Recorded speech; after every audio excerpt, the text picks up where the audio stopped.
Capítulo 12. Limitação fatal, número 8. Tartaruga, resistente a mudanças.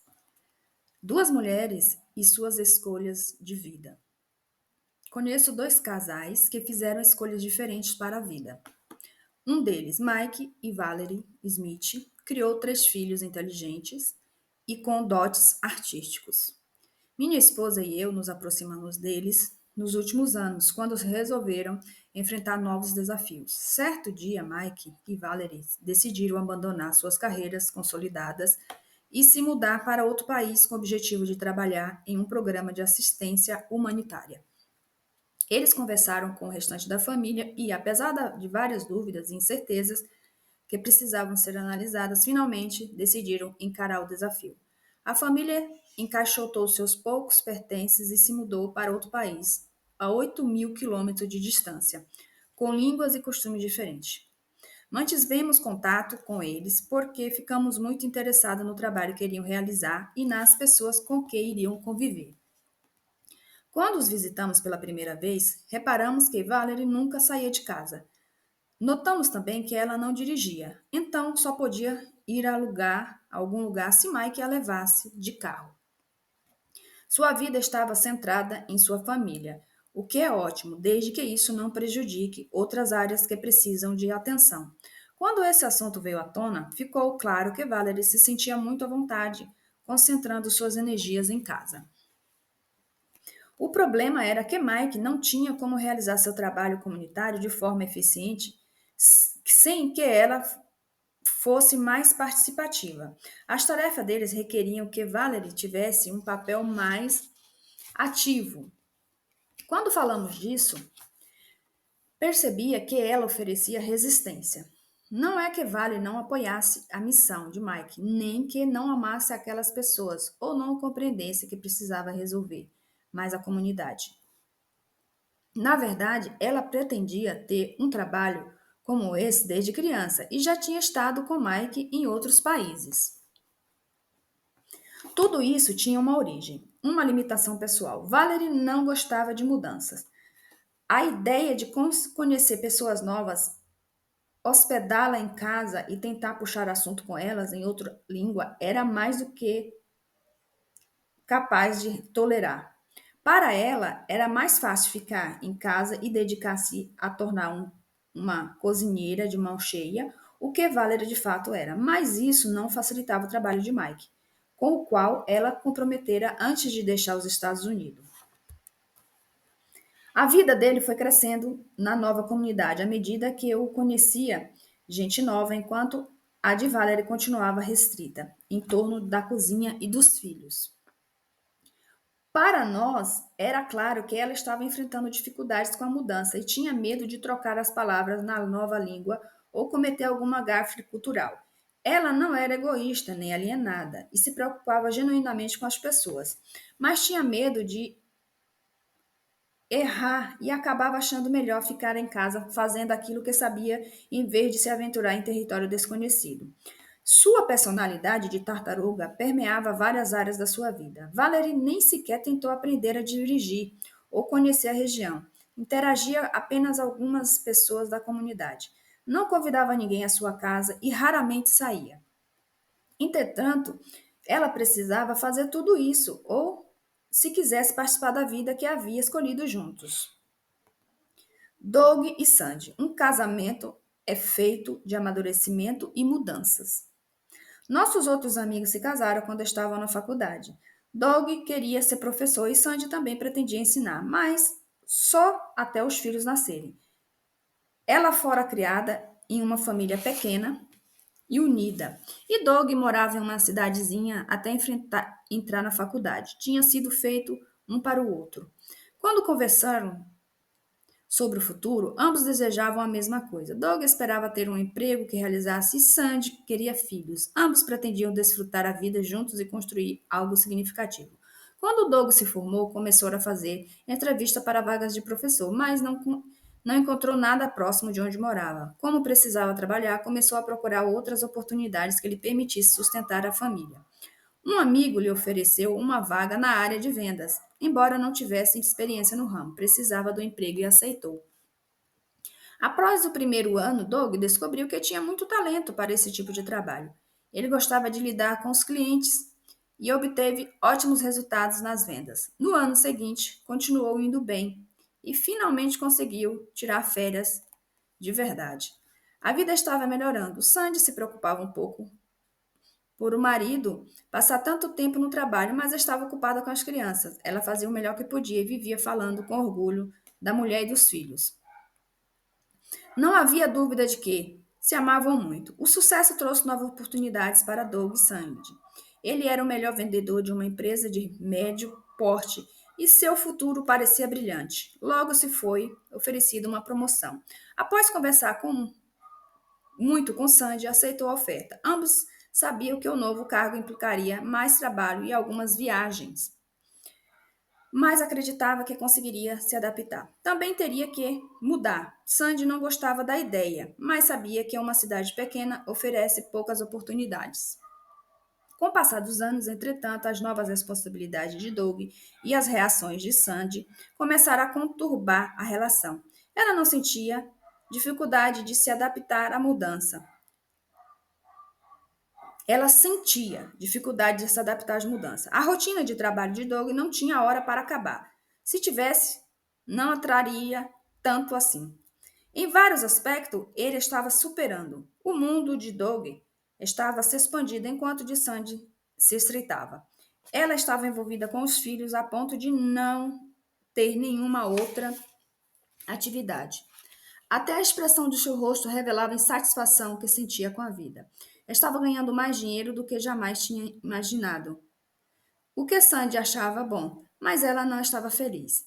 Então Doug recebeu um convite para mudar de empresa e assumir o cargo que exigia viagens internacionais. Sandy não gostou nada daquilo. Para ela, cada nova oportunidade só significava que teria de enfrentar mais mudanças e mais sacrifícios. Certo dia, Doug finalmente perguntou à esposa: Você está feliz por mim e pelo que eu estou fazendo ou vai me culpar pelo resto da vida? Sandy também tinha uma pergunta para ele. Eu não me casei pensando que você ficaria viajando pelo mundo. Achei que estava me casando com um professor que não queria sair da cidade, porque daquele jeito não estava bom? Dava para imaginar o rumo daquela conversa iria tomar. Sandy tinha de lidar com o mesmo problema que Valerie. Mudanças. A vida não é o que esperamos que seja. Ela é aquilo que se torna.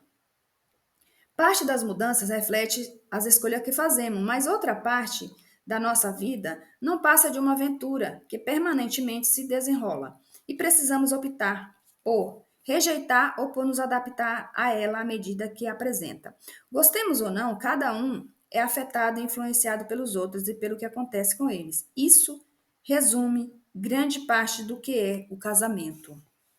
A questão é: nós somos capazes de mudar para nos ajustar aos novos fatores que entram na nossa vida? É claro que temos o direito de dar nossa opinião sobre o que acontece no casamento ou em qualquer outro relacionamento, mas estamos abertos a novas oportunidades que não estavam nos nossos planos originais? Como Sandy se sentiria se Doug tivesse sido professor em uma cidade pequena? O que talvez fosse excelente, porém descobrisse que essa profissão o deixava profundamente infeliz. E se ele começasse a sentir que nunca conseguiria realizar seus sonhos? Não importa que rumo a gente escolha, sempre haverá alternativas contra ou prós e contras. Na minha opinião, o objetivo é ser capaz de responder às novidades que surgem com o melhor tipo de atitude de que formos capazes. Os dois casais lideraram de formas diferentes com cada situação. No exterior, Valerie fez uma escolha. Uma grande amiga lhe sugeriu pensar em tudo aquilo que não estava fazendo para ajudar no trabalho que ela e Mike estavam envolvidos. Valerie foi capaz de processar as informações e refletir sobre elas. Então, compreendeu a visão da amiga e tomou uma decisão. Certa manhã, ela acordou e disse: Mike, me ensine a dirigir, assim você não precisa me levar a todos os lugares. Ela decidiu mudar, apesar de se amedrontar com a ideia, e ainda está mudando. Nós fomos visitá-los novamente há pouco tempo e divertimos muito. Ela ainda é a melhor cozinheira que conhecemos, mas também aprendeu outra língua, assumiu um papel ativo na comunidade e está apresentando suas peças de arte e eventos locais. Além de ter sido uma linda transformação, vemos o orgulho nos olhos de Mike quando relata os últimos eventos e as aventuras da mulher que teve. Valerie está servindo como um excelente modelo a ser seguido pelo que a conhece. Seu entusiasmo pela vida é contagiante. Mike e Valerie formaram uma ótima equipe. Sandy ainda enfrenta dificuldades, embora Doug tenha deixado claro que fará de tudo para ajudá-la a se sentir mais plena e realizada. Os filhos estão quase adultos. Recentemente, Sandy disse: Não vou abrir mão dos meus sentimentos. Isto não é o que eu queria. Eu não tenho obrigação de gostar. A verdade no que ela diz, mas as pessoas amadurecem e mudam, e quando o outro não aceita esse fato ou não tenta lidar com as mudanças, algo pode se romper. O que Sandy poderia fazer para melhorar a situação?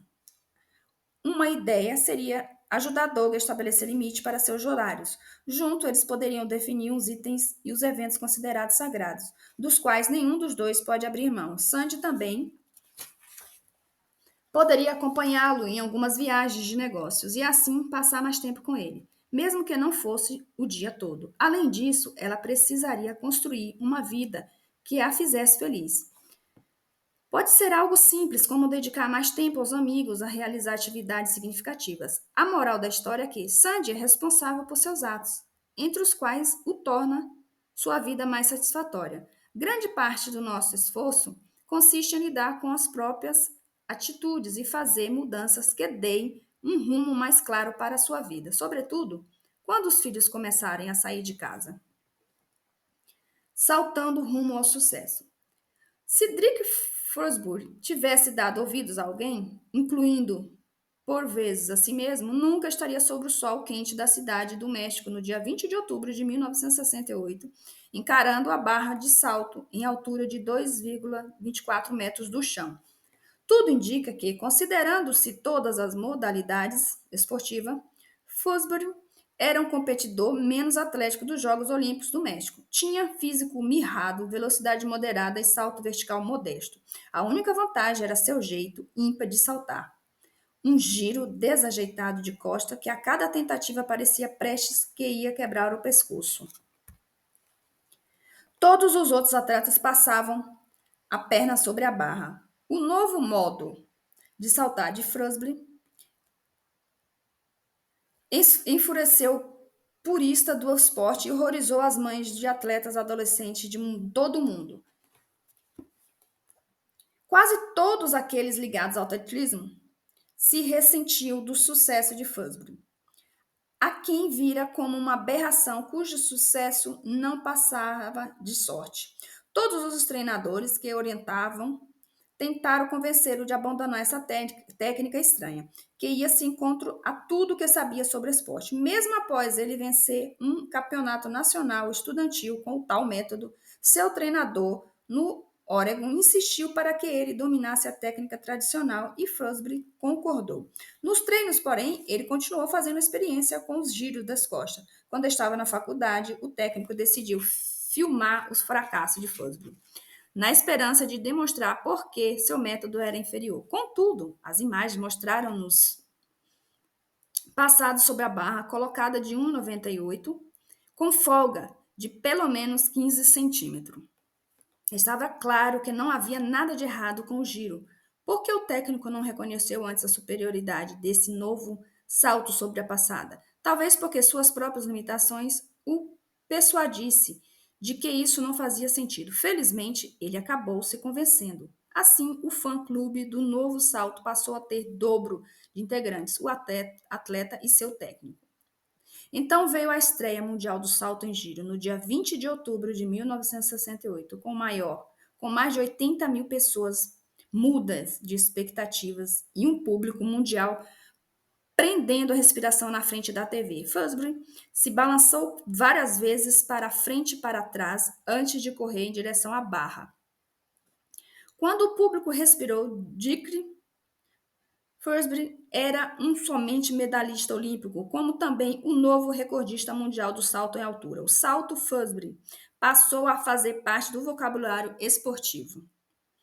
Com esse feito, as tartarugas do salto finalmente admitiram que Fosbury estava certo e adotaram as técnicas no giro de costa, certo? Errado. A convicção quase religiosa de que os verdadeiros atletas não saltavam de costa continuou profundamente enraizada na maioria dos técnicos e esportistas. Quando Fosbury começou a dedicar, ele nunca superou seu recorde olímpico, sequer conseguiu vaga na equipe americana em 1972. O mesmo aconteceu com o seu salto. Treinadores e países pediram que a técnica fosse banida por ser muito perigosa, ignorando o fato de que os participantes do salto com vara caísse de uma altura muito mais elevada sobre os ombros e pescoço. Os técnicos e os grandes atletas já tinham dedicado muitos anos aos treinos e à técnica passada. Fosbury refletiu mais tarde. Não tinha como mudar, porém milhares de crianças que não tinham técnicos lhe dizendo que não fizesse o mesmo que eu testemunhara a vitória de Fosbury na televisão. Em 1976, os 3 medalhistas de salto em altura nos Jogos Olímpicos de Montreal venceram com o salto Fosbury. Em 1980, em Moscou, dos 16 finalistas, 3 optaram pela técnica Fosbury desenvolveu. E por que os outros 3 finalistas não fizeram a inovação? As limitações, por exemplo, maior resistência à mudança, demoraram mais tempo para serem superadas em uns do que em outros. Muitos de nós somos resistentes à mudança. As tartarugas não gostam de ajustar e repassar rotinas com as quais se sentem à vontade. O caso Fosbury mostra claramente que manter a cabeça aberta para novos comportamentos e oportunidades pode nos levar a campos mais verdes ou alturas mudanças ou alturas nunca alcançadas. Se continuarmos fazendo o que fizemos sempre, teremos resultados sempre tivemos. Mudança. O visitante noturno. Lee Benson é um dos meus sócios no Flipping Group e uma das pessoas mais resistentes à mudança que conheço. Ele também é o melhor amigo que alguém pode ter. Junto construímos muitas coisas, mas ele sempre odiou mudanças. Há vários anos decidi me divertir um pouco às custas dessa sua limitação pessoal. Primeiro, deixe-me descrever a sala de Lee. Toda noite, antes de ir embora, ele põe tudo exatamente no mesmo lugar. Seus pertences estão sempre impecáveis e em perfeita ordem. Uma noite, quando todos já tinham saído, entrei na sala dele e virei sua caneta para o lado oposto, o que ele havia deixado. Só fiz isso, não mexi em mais nada. No dia seguinte, assim que ele chegou para trabalhar, ele entrou no seu escritório e perguntou: Alguém usou minha sala ontem à noite? Acho que não. Eu fui o último a sair. Algum problema? Perguntei casualmente. Não era só curiosidade. Ele hesitou, mas depois se virou e saiu. Naquela noite, fui à mesa dele e movi o grampeador, alguns centímetros para a esquerda. No dia seguinte, lá estava ali de novo, em minha sala. Flip, alguém está usando a minha sala à noite. Lee, por que alguém estaria aqui e arrombaria a porta só para se sentar na sua mesa? Relaxe, respondi. Continuei mexendo em algum de seus pertences durante vários dias, até que fui um pouco mais além. Ele estava claramente frustrado, pois não entendia o que estava acontecendo. Aquela noite, virei seu telefone para o lado oposto e apoiei o fone do lado errado. Essa mudança sutil passou dos limites. Lee ficou furioso e, quando veio me contar o que tinha acontecido, não conseguia mais guardar segredo. Todos os presentes acharam graça de ver quanto ele era obsessivo. Se ele premiasse, se ele precisasse mudar algo em sua agenda, ficava frustrado. Se o voo atrasasse, seu dia ia por água abaixo. Se alguém não fosse rigorosamente pontual, Lee se incomodava. Tudo tinha que ser perfeito, se não fosse, ele reagia mal. Qualquer tipo de mudança era um problema para Lee, mas a vida é assim mesmo, não é? As coisas mudam, os negócios mudam, os horários mudam, os objetos mudam, o mundo muda. E nós precisamos ser capazes de nos adaptar. No entanto, as tartarugas preferem nem pensar em mudanças. Lee sabia disso tanto quanto todo mundo. Nós éramos mestres em transformações e dávamos consultorias à empresa, a escolas em fases de mudança. Então ele foi percebendo que aceitar as mudanças facilitaria a vida dele, além de lhe permitir ser um modelo bem para os demais. Isso significou lidar com alguns comportamentos específicos, como rejeitar sugestões ou pedidos para fazer alterações em programas, cronogramas, rotinas e processos. No ano seguinte, teve um desenvolvimento surpreendente. E nos 15 anos que se seguiram, ele progrediu mais do que qualquer pessoa que já conhecia. Esse é um dos motivos pelos quais ele é um dos meus principais sócios. As pessoas são resistentes às mudanças por várias razões, entre as quais receio do desconhecido, medo do fracasso, interesses velados em manter a situação atual, ansiedade relacionada ao aprendizado e a experiências novas. Sigo uma filosofia empresarial que também rege minha vida pessoal. Qualquer que seja seu paradigma de trabalho, hoje ele não vai funcionar no futuro. Você pode não gostar, mas isso não muda a realidade. A mudança é o fato inescapável. A vida segue em frente e se você não a acompanhar, vai se descobrir ultrapassado por ela e pelas pessoas que conseguem se adaptar às necessidades de transformação à sua cultura. Por que eu chamo as pessoas que não lidam bem com as mudanças de tartarugas? As tartarugas querem atravessar a rua, mas se amedrontam. Algo passa por elas depressa e elas enfiam a cabeça no casco para esperar o perigo passar. Você já sabe como isso vai terminar. A lição é: se você quer chegar do outro lado da rua, estica o pescoço e vá em frente. Você é uma tartaruga? Entre os sintomas a seguir, marque o que você identificar em si mesmo e some quantos pontos marcou. Mudanças e incertezas me deixam nervoso.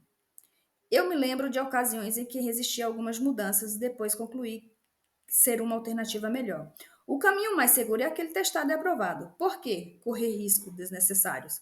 Os objetos têm o lugar certo e não gosto quando as pessoas são descuidadas com eles. Quando encontro algo que me agrade, costumo adotá-lo como hábito. Quando devo tomar outro rumo, preciso de tempo para me sentir à vontade. Quando me apresenta ideias novas, minha primeira reação é pensar nos motivos pelos quais elas vão dar certo. Às vezes, sou visto como teimoso, pois reluto em mergulhar de cabeça nos novos planos traçados por outras pessoas. Eu gosto muito de ter uma rotina estável. Eu gosto de planejar meu dia, meus projetos e até minhas férias, e não gosto que depois as pessoas os modifiquem. Você tem tendência a ser tartaruga? Marque a seguir o valor total. Faça uma reta de 0 a 10, sendo 0 tendência menos provável e 10 tendência mais provável. Sou uma tartaruga, socorro. Para ilustrar essa discussão, apresento uma experiência real. Ponha uma escada no meio de uma sala e coloque algumas bananas no topo dela. Solte 4 macacos lá dentro. Quando um começar a subir os degraus para alcançar as bananas, jogue um jato d'água em todos os outros. Da próxima vez que o macaco tentar subir a escada, os outros vão impedi-los.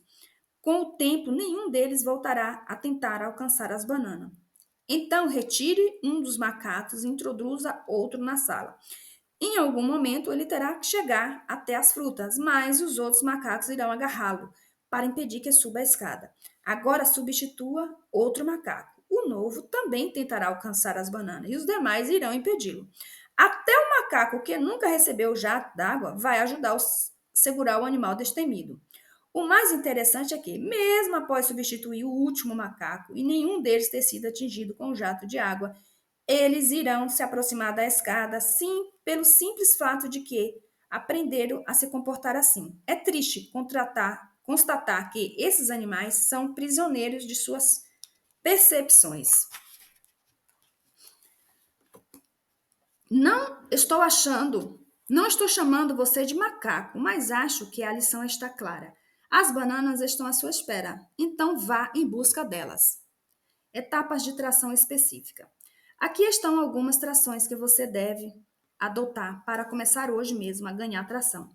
Após ler todos os capítulos referentes às limitações, e se esta ficar caracterizada como uma das suas limitações fatais, etapas como essas farão parte do seu plano de tração. Vou começar a aceitar ideias novas, mesmo mesmo se eu me sentir um pouco resistente. Minha primeira reação será positiva, entusiasmada. Direi, por exemplo, nossa, o que mais gosto na sua proposta é que isso ajudará a demonstrar que estou de fato considerando um novo rumo. Também vou fazer mais afirmações como sei que às vezes demonstro certa resistência a mudanças, mas não é isso o que eu quero agora.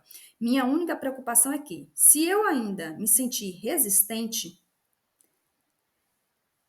a levar em uma nova direção, talvez uma pergunta desse tipo ajude. Posso pensar um pouco nisso? Ou precisamos tomar uma decisão agora? Passarei a me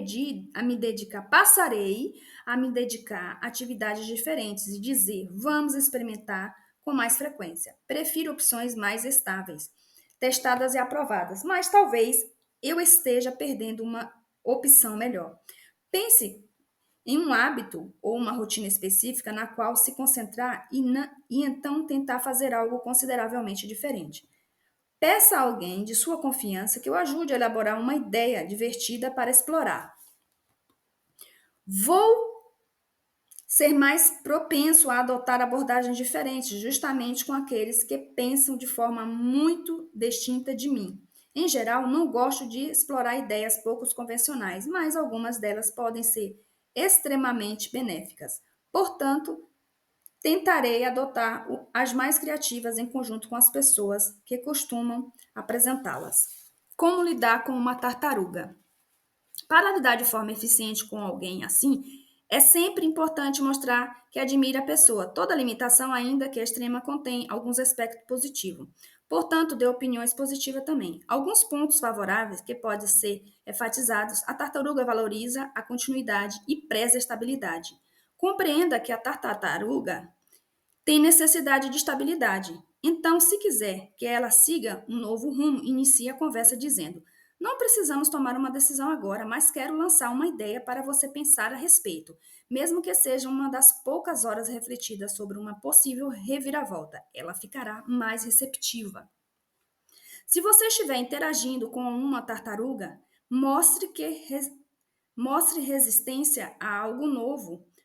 Prosseguir discutindo às vezes pode piorar a situação, então considere esperar e retomar a conversa em outro momento. Em geral, as tartarugas precisam de mais tempo para processar as informações.